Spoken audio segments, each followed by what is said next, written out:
오른팔 박선숙 의원의 출당을 저울질하는 모양새입니다. 국민의당 오늘 최고위가 단 5분 만에 끝이 났습니다. 뒷돈 의혹이 불거진 지 18일 만입니다. 오늘 안철수 대표 오른팔 박선숙 의원이 오늘 오전에 검찰에 소환됐는데요. 그 표정부터 함께 살펴보시죠. 하고 지지해주신 많은 분들께 큰 걱정을 끼쳤습니다. 정말 죄송합니다. 조사에 성실히 임하고 사실관계를 밝히는데 최선을 다하겠습니다. 검찰 조사에서 어떤 부분이 집중적으로 소명하실 건가요? 디베이트 인정하시는 건가요? 디베이트 관련해 당 차원의 지시나 보고가 있었습니까? 글쎄요, 여러분들 기억하시는지 모르겠는데 왕주현 사무부총장 나왔을 때는 그때는 좀 떳떳한 목소리가 있었거든요. 오늘 좀 달라요. 이현정 의원님, 네. 이게 국민의당 당 내에서도 이제 좀 숙이는 모드, 계산이 좀 바뀐 겁니까? 검찰이 일단 왕주현 전 사무부총장의 사전 구속영장을 청구를 했지 않습니까? 지금 이 시간 현재 이제 영장 실질심사가 진행되고 있는데 예. 그 정도 됐다는 것 자체는 이미 법률적으로 검찰에서도 문제가 있다는 걸 판단했다는 것이거든요. 그리고 또 김수민 의원도 수사를 받았지 않습니까? 그러면 국민의당이 당연히 보고를 받았을 텐데 내부적으로 보면 현재 어떤 법률 자체를 위반한 것 자체는 사실이라는 걸 좀 인식을 하는 것 같아요. 그러니까 그렇다 하면 이걸 계속 부인하고 갈 경우에 나중에 만약에 구속영장이 청구돼서 막 발부가 되고 이렇게 한다면 당으로서는 더 큰 어떤 그렇죠. 위험이 이제 닥치거든요. 그런 상황에서 본다면 일단 일정 정도 시인하는 전략들. 왜냐하면 이제 앞으로 이제 물론 뭐 법원에 가서 판단도 받아봐야 되고 법률 공방도 해야 되니까 일단 이 단계에서는 어느 정도 시인해 가야 되는 그런 단계로 이제 보는 것 같습니다. 왜냐하면 너무나 이제 거부를 해버리면 이게 말 뒤집기 자체가 되어버리기 때문에 현실적으로는 지금 어느 정도 좀 검찰의 입장들을 조금 인정해가는 전략도 좀 쓰는 것 같습니다. 자, 아까 서영교 의원에 대해서 뭐 김종인 대표가 출당까지 염두에 두고 있는 거 아니냐 이런 분석들도 여기서 하셨는데 여기도 좀 분위기가 비슷합니다. 박지원 원내대표가 상당히 강경한 입장을 내놨는데 오늘 아침 라디오 인터뷰 들어보시죠. 만약 기소가 된다고 하면은 당헌 당규에 따라서 당원권 정지 등 있는 그대로 다 하겠습니다. 그리고 국민 정서도 감안해서 우리가 조치할 수 있는 것은 할 겁니다. 그런 경우에도 특별히 누구를 옹호하거나 보호하거나 이러한 것은 절대 없다는 것을 다시 한번 말씀드립니다. 옹호하거나 보호하거나가 없다라면 비례대표인데 저분들 진짜 출당시키는 거 뭐 박지원 원내대표 그렇게 한다는 거예요? 그랬다가 또 그게 공식 입장이 아닌 것처럼 지금 그러니까 확고하게 지금 어떻게 결단을 내렸다는 게 국민의당에서 보이지 않는다는 건 좀 문제고요. 그다음에 비례대표의 출당의 경우는 비례대표 의원으로서의 의원직은 그대로 유지되는 것으로 알고 있거든요. 예. 근데 이게 참 흥미로운 것이 탈당을 하면은 그 직이 날아갑니다. 네. 근데 이제 출당이 되는 경우는 의원직은 그대로 유지할 수 있다라는 것을 아마 국민 감정으로도 참 받아들이기가 쉽지 않을 것 같아요. 그러니까 본인이 사퇴를 하면 의원직을 그만두는 건데 그렇죠. 내가 경질이 되면 네, 출당이 되면 그대로 그렇죠. 이제 무소속 비례대표로 그 의원직을 유지하게끔 돼 있어서 이제 이런 경우의 수를 비례대표를 이상하네요, 만든 어떻게 사람이 보면. 다 감안하고 만든 게 아니기 때문에 이제 이런 경우의 수가 나오기는 한 건데요.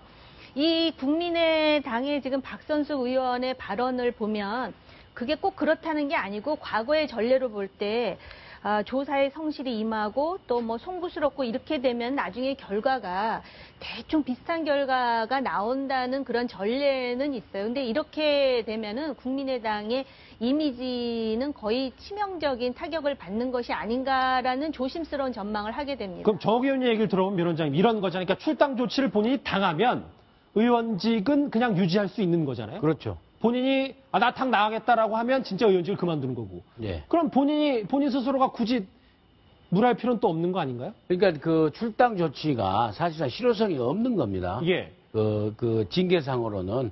그렇기 때문에 그 당원권 정지나 출당 조치나 똑같습니다. 하면 이제 다음 공천에는 당연히 이제 못 받게 되는 그런 상황이 오게 되는 거죠. 그러니까 정청래 의원이 했던 뭐 당원권 정지 그런 건 공천이 앞두고 있으니까 워낙 영향력이 있지만은 지금 뭐 4년 뒤에 있는 건데 당원권 정지나 출당 조치나 사실은 눈 감고 아웅하는 그런 징계 조치인데 이게 그렇겠죠. 법의 한계입니다.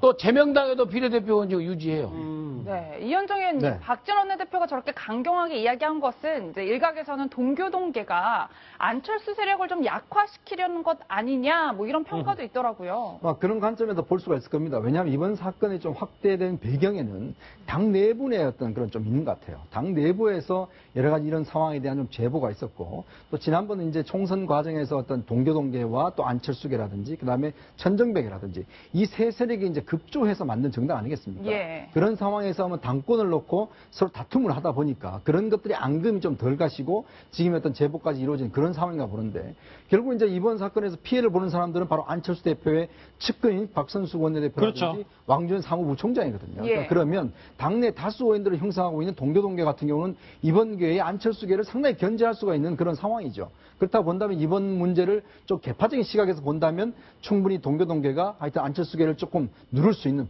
그런 상황을 일단 볼 수가 있습니다. 글쎄요, 뒤늦게 적극적으로 대응했기 때문에 뭐 이런 얘기까지 나오는 거 아닌가 모르겠는데, 아까 주제로도 잠깐 여러분들과 확인해봤지만 오늘 아침 이 국민의당 최고위 분위기는 글쎄요, 짐작이 좀 가실런지 모르겠습니다. 딱 5분 걸렸습니다. 화면 보시죠. 예, 제50자 최고위원회 개의합니다. 오늘 국민의당 소속 의원 한 분이 수사기관의 조사를 받기 위해서 출석하고 주요 당직자 한 분은 영장 실질 심사를 받습니다. 결과에 따라 엄정하고 단호하게 조치를 취할 것임을 분명히 말씀드립니다. 오늘은 저는 발언을 생략하겠습니다.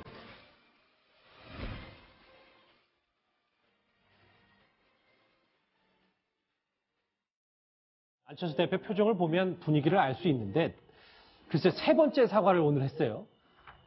이제 네 번째, 다섯 번째 사과 또 못하라는 법도 없고 지금 분위기가 너무 안 좋아서 안철수 대표의 박선숙 의원의 거는 도대체 머릿속으로 어떤 속내를 갖고 있을까요? 그러니까 참 저 안철수 대표를 제가 지난번에도 말씀을 드렸지만 지금 이해할 수가 없는 게, 사실 안철수 대표가 정치권에 입문해가지고 표정이 좋았던 적이 별로 없었던 것 같아요. 본인에게도 굉장히 여러 가지. 이번 선거 끝나고는 좋았지 않습니까? 잠깐 그랬죠. 우선 이제 계속 이런 상황인데요. 예. 어떻게 보면은 그 안철수 대표로서는 본인의 어떤 그 이보 전진을 위한 과감한 일보 후퇴를 지금 결심해야 될지도 모르는 그런 이제 그 아주 그 변곡점에 와 있거든요. 예. 그런데 왜 이 상황에서 본인이 이 사건 있지 않습니까? 소위 리베이트라고 하는 사건에 처음부터 선을 긋고 끊질 않으면서 계속 이렇게 질질 끌려다니는 모양새를 취하는지 저는 그 부분이 좀 이해가 안 된다. 가요. 그러니까 지금도 만약에 사실이라면 검찰 수사 결과가 나온다면 또 처음에는 그렇지 않은 것으로 보고받았다고 이렇게 나오니까